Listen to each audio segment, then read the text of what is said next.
نو د صدر صاحب په اجازت باندې سراج لاله دا یو څو شعرونه دي او ځوانان دې هم دا واوري چې الوتله خې پخې وزرې ساته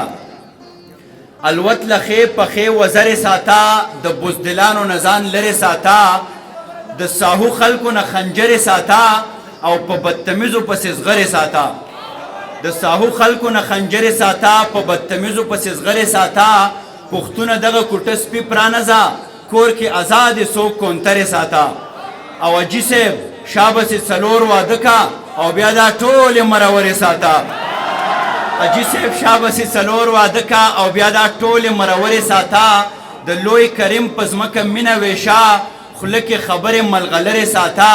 او ستا د وطن مینه بس دغه وه چې په جیب کې ښې ډېرې ډالرې ساته او ګلویشه ستا افغان یم چرته به ځم ته دې د زړه دروازې لرې ساته ډېره موده پس د یار شپه د مس محفل پکار دی او دومره دې شي چې ساده یار له سترګې تورې کړمه پیوند دې نه شي خو سینه کې ځان ډول پکار دی او منصوره تش په نوم د کوپر فتوا ونه لګي د شیخ په مخ کې چاته مو وایه بوتل پکار دی دغسې پروګرام کې لږ ژوند پیدا کړي لاسونه بلق وایي واه کوئ چې پروګرام ژوندی د دغه پروګرام زمونږ ډېر دروند میلمه قدردان میلمه په دونه مصروفیاتو کې دلته کې تشریف راوړی دی موږ له یې موقع راکړې ده او موږ له وخت راکړی دی موږ هم ډېره مننه کوو د خپل طرف نه د سراج د طرف نه د فرحان سراج د طرف نه د ټولو نه د هغوی مننه کوم او هغوی راغواړم سټیج ته چې راشي او ستاسو سره خپل خیالات هم او کلام هم شریک کړي په ډېر لاسونو په پړقا کې عرفان کمال صاحب راغواړم چې سټیج ته راشي لاسونه وپړقوئ. السلام علیکم. ډېرو محترمو ملګرو او د دې ځای د سوات نه کوم ملګري دي یا د هر ځای نه چې راغلي دي که میلمانه دي که قربانه دي ټولو ته سراج استاذ ته د هغې ټولې فیملی ته د هغې د کتابونو د مخکتنې په دغه دستوره کې به د مشاعره کې دا ډېر د خوشحالۍ محفل دی خو زما نن یوه بله نوې تجربه وشوه چې لکه چېرته فاتحه یي که نه او په دې فاتحه کې خلک راشي دعا دپاره نو د مولانا صاحب پکې صحیح کوي چې یاره زه دا خپله دعا زر وکړم هسې نه که د مولانا صاحب تقریر شروع کړو نو بیا به دا تقریر ډېر اوږد وي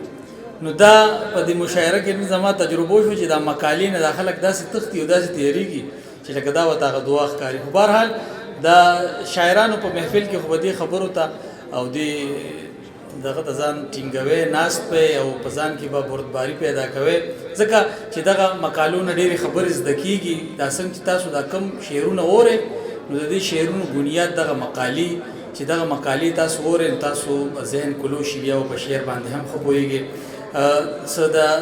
ژوندو سازونو اهتمام خو نشته خو بار خپله یو ولسي چاربې ته ده یو څو ټپې دي هغه به سره په دغې ساوند سیسټم باندې شریک کوم.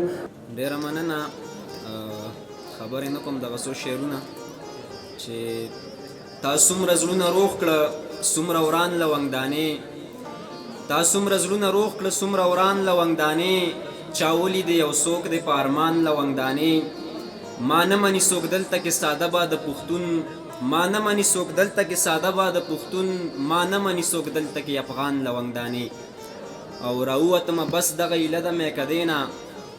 راووتمه بس دغه ایله د میکدې نه شورو چې په جومات کې شو اذان لونګدانې او زما په څه په شړق باندې دی ولګي دنیا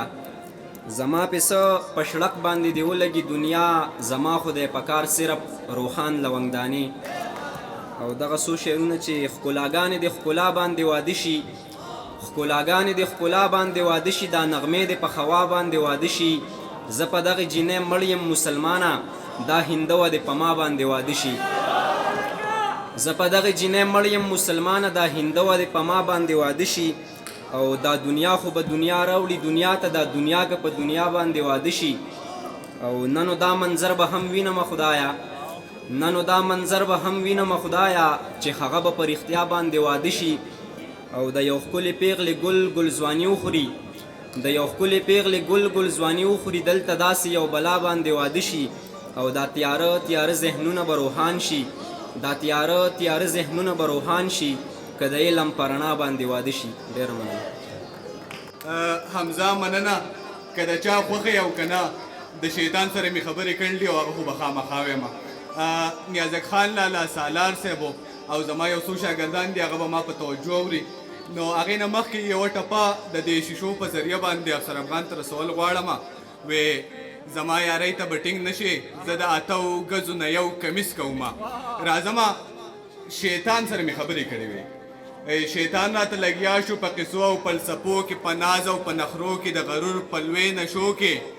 ویل ادمزات انسانا ناشکر په بل شانه بې حسه نافرمانه ستانه کرکه زما کیږي او ستانه یره زما کیږي سالار صاحبو حیران شوم دې قصې ته دې عجبې فلسفې ته د غرور دې لوی نشې ته د کرکې دې لهجې ته ما ویل ته خو په خپله یو شیطانې ملون په دې جهان رټلی الرحمانې ستا دا کرکه مانه ټیک ته خو ستا دا یره مانه ټیک ته خو ستا دا کرکه مانه څنګه او ستا دا کرکه مانه ولې چې دا تپوس مې ته وکړو شیطان بیا رانغی چې جواب یې راکړی وی خو زموږ یو استاد و هغه راته ووې دا خبره په دې وجه داسې ده چې که نن سبا موږ وګورو شیطان چې پیدا دی نو د هغه یو مقصد دی او هغه مقصد چې کوم دی هغه موږ انسانانو خپل کړی دی نو هغه چې کوم دی بې مقصده پاتې شوی دی نو ځکه چې کوم دی د هغه نه بل کرکجن شی نشته او هغه زما د انسان نه نن سبا کرکه کوي ځکه چې شیطان زما او ستا په وجه نن سبا دور کې هغه بې مقصده شوی دی ډېره مننه او استاد صاحب ته مې داسې مبارکي ورکړله او بیا به ورته هم غاړه په غاړه مبارکي ورکوم ډېره مننه اشراق کریم زمونږ ډېر تکړه کتې پتې کشر دی که هغه چېرته وي نو هغه ته بلنه ورکومه چې راشي اشراق کریم دپاره د لاسونو ډېره پړقاو کوي چې هغه راشي او موږ سره خپل څه هم وي هغه دې را شریک کړي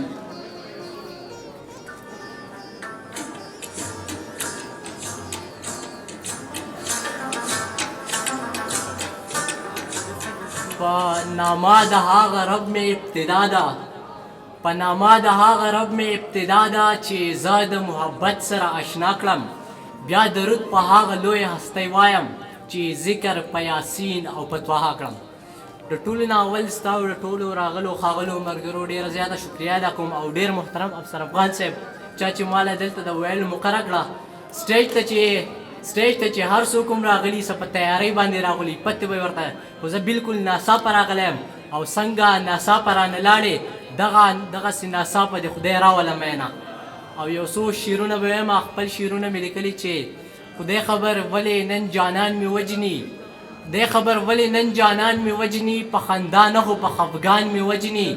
او ما چې ګمان پې د غیرت کولو نن هغه رور دی چې ارمان مې وجني او د دشمنانو به زه سږې لکړم دشمنان ښه دي خو دوستان مې وجني او د ظالمانو د چال ډېر خفه کړم چې کله وجني نو ځوانان مې وجني او اشراق وې هسې نه جانان د بل شي هر وخت دا سوچ او دا ګمان مې وجني مالا اجازت راکوي چې کتل غزل کړي او خندا غزل کړي د یار خو چې سړی هره ادا غزل کړي